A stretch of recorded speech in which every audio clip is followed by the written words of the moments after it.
आप देख रहे हैं इंडिया टाउन न्यूज, भारत की बात। नमस्कार, आप देख रहे हैं इंडिया टाउन न्यूज और मैं हूं आपके साथ कमर गौस। बात करते हैं राजनांदगांव में हुई ठगी की। आपको बता दें कि राजनांदगांव से एक चौंकाने वाला मामला सामने आया है, जहां एक रिटायर्ड आर्मी मैन को भाजपा मंडल अध्यक्ष के द्वारा न केवल 7 लाख रुपए की ठगी का शिकार बनाया गया, बल्कि शासकीय दस्तावेजों के साथ भी जमकर खिलवाड़ किया गया। मामला केवल धोखाधड़ी तक सीमित नहीं है, बल्कि इसमें पुलिस प्रशासन की निष्क्रियता और राजनीतिक दबाव की वानगी भी सामने आती है। देखिए हमारी यह खास रिपोर्ट। पीड़ित रिटायर्ड आर्मी मैन ने बताया कि उन्होंने कृषि कार्य के लिए हार्वेस्टर मशीन खरीदी थी। उन्होंने ग्राम साल्हे टोला, थाना गेंदा टोला के निवासी भाजपा मंडल अध्यक्ष खिलेश्वर साहू से सुरेंद्रा 930 हार्वेस्टर वाहन क्रमांक CG08AZ 5604 को 7 लाख रुपए देकर खरीदा। इस सौदे को कानूनी रूप देने के लिए दिनांक 10 फरवरी 2025 को भारतीय गैर न्यायिक स्टाम्प क्रमांक AF 240837 पर एक इकरारनामा नोटराइज भी करवाया गया था। पीड़ित के अनुसार हार्वेस्टर उनके सपुर्द किया गया और उन्हें उसका उपयोग कृषि कार्य में करना प्रारंभ भी कर दिया। लेकिन 20 मार्च 2025 को एक अप्रत्याशित घटना घटी, जब वाहन मालिक खिलेश्वर साहू ने उनके ड्राइवर को डरा धमकाकर जबरदस्ती हार्वेस्टर छीन लिया और उसे अपने कब्जे में ले लिया। इस घटना की लिखित शिकायत 10 अप्रैल 2025 को गेंदा टोला थाना प्रभारी को दी गई। आश्चर्यजनक रूप से इस शिकायत पर पुलिस ने कोई सख्त या संतोषजनक कार्रवाई नहीं की। थाना प्रभारी ने न तो पीड़ित को उनकी राशि लौटाने हेतु कोई प्रयास किया और न ही वाहन की जब्ती के खिलाफ कोई ठोस कदम उठाया। इससे साफ प्रतीत होता है कि स्थानीय पुलिस पर राजनीतिक दबाव हावी था। पीड़ित का कहना है कि भाजपा मंडल अध्यक्ष खिलेश्वर साहू ने एक सोची समझी साजिश के तहत वाहन का फर्जी इकरारनामा बनवाया और 7 लाख की मोटी रकम ऐंठ ली। उन्होंने बताया कि ये उनकी खून पसीने की कमाई थी, जिसे उन्होंने देश की सेवा के बाद खेती में लगाने के इरादे से निवेश किया था। लेकिन अब वो खुद को ठगा हुआ महसूस कर रहे हैं। स्क्रीन पर देख रहे दस्तावेजों से आप खुद जान जाएंगे कि ये ठगी कितनी बड़ी है।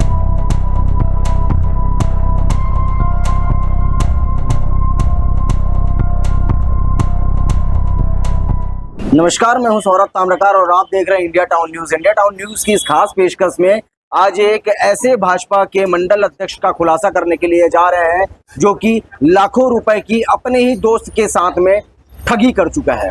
अब वो ठगी किस प्रकार से होता है और कैसे प्रशासनिक अमलों को भी बेवकूफ बनाने का काम किया जाता है, ये सारी चीजें हम आपको विस्तार के माध्यम से बताएंगे।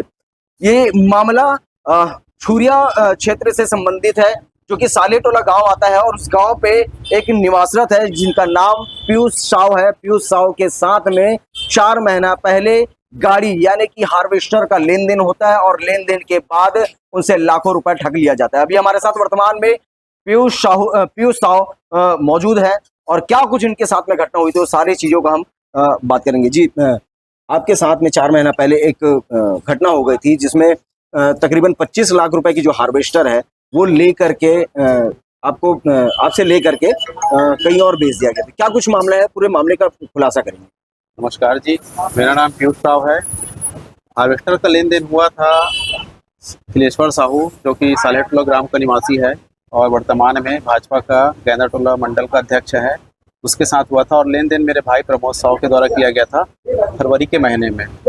तो उनका लेन देन ऐसा हुआ था, एक 25 लाख में सौदा हुआ था और एक स्टाम्प पेपर में और नोटरी के माध्यम से और 2 गवाह के मध्य ये सारा लेन देन मामला हुआ था।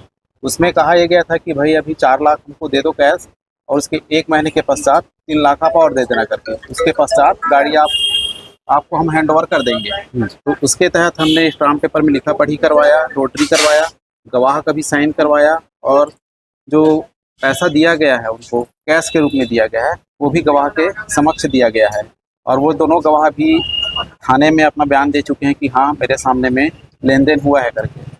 लेकिन मामला यहाँ आके गड़बड़ हुआ कि गाड़ी हमको हैंड ओवर करने के बाद 10 से 15 दिन के बाद उसने अपना गाड़ी जो है बलपूर्वक धोखाधड़ी से अपने अंडर कर लिया, मतलब छीना झपटी करके अपने पास ले आया। तो हम फिर उसको मामला को लेके गेंदाटोला थाना में गए और अपना रिपोर्ट दर्ज कराए, और रिपोर्ट के साथ में हमने जो एग्रीमेंट इकरारनामा हुआ था स्टाम्प पेपर के माध्यम से उसको थाना में प्रस्तुत किया और खिलेश्वर साहू के खिलाफ एफआईआर दर्ज करने की अपील किया गया।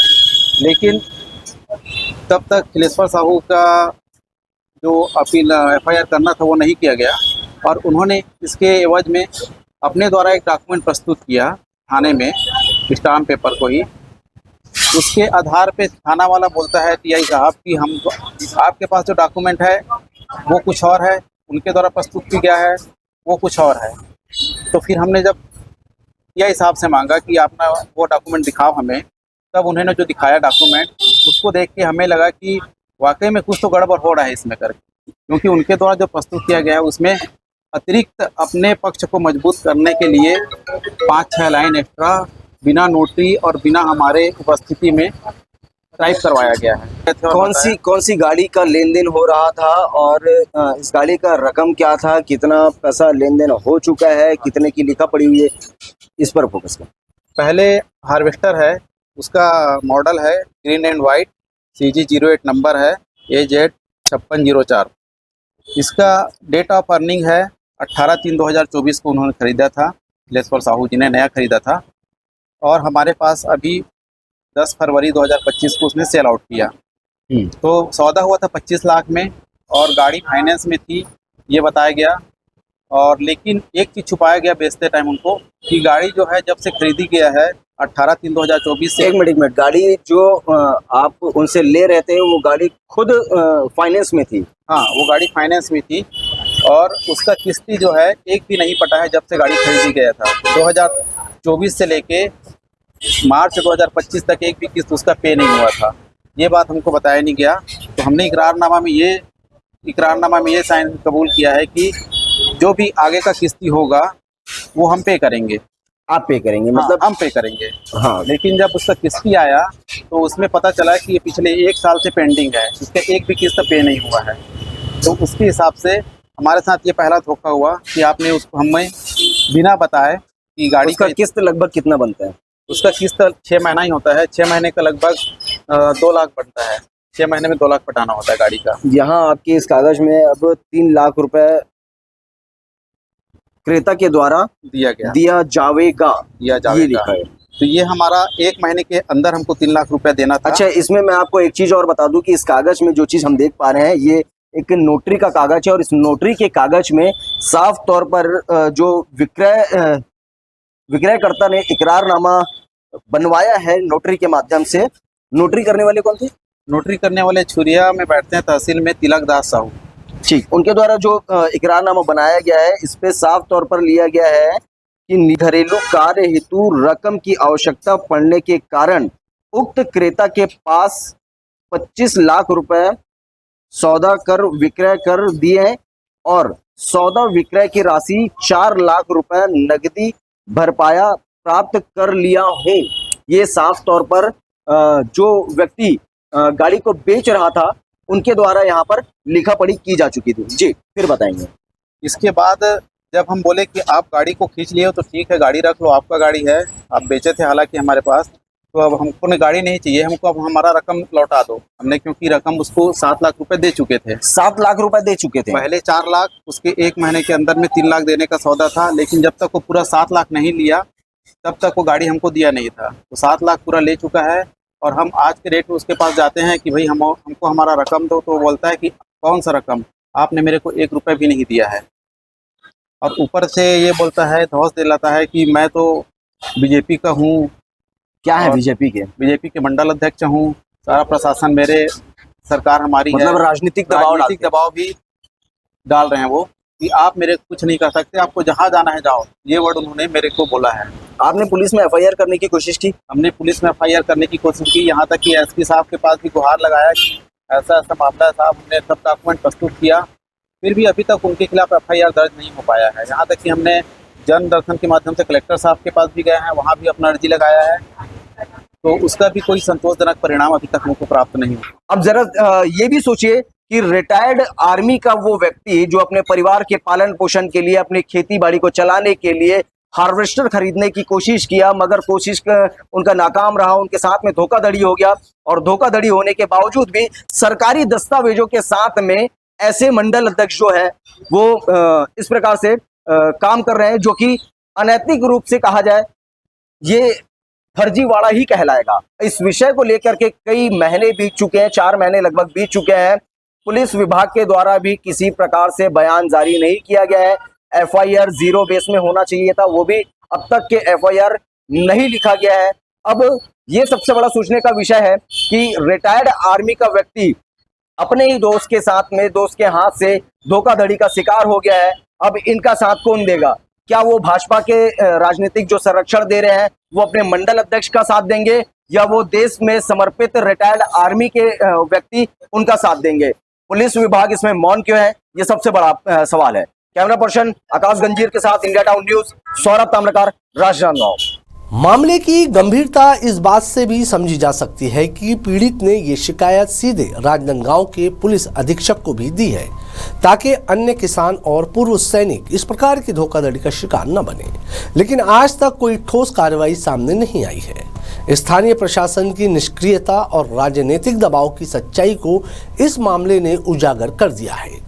पीड़ित ने यह भी आरोप लगाया है कि आरोपी ने शासकीय दस्तावेजों, विशेष रूप से स्टाम्प पेपर के साथ भी छेड़छाड़ की है, जो कि एक गंभीर अपराध है। यदि यह आरोप सही साबित होता है तो ये न केवल एक व्यक्ति विशेष का मामला होगा, बल्कि पूरे प्रशासनिक तंत्र पर प्रश्न चिन्ह खड़े कर देगा। जहां एक और सरकारें किसान और पूर्व सैनिकों के सशक्तिकरण की बात करती है, वहीं दूसरी ओर एक रिटायर्ड आर्मी मैन को अपने हक की लड़ाई लड़ने में प्रशासनिक लापरवाही और राजनीतिक दबाव का सामना करना पड़ रहा है। ये मामला सिर्फ एक व्यक्ति का नहीं, बल्कि पूरे सिस्टम की जवाबदेही का सवाल बन गया है।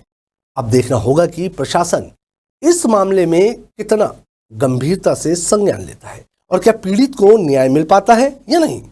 आज की हमारी इस खास रिपोर्ट में फिलहाल इतना ही। मुझे दीजिए इजाजत और आप देखते रहिए इंडिया टाउन न्यूज, भारत की बात। नमस्कार।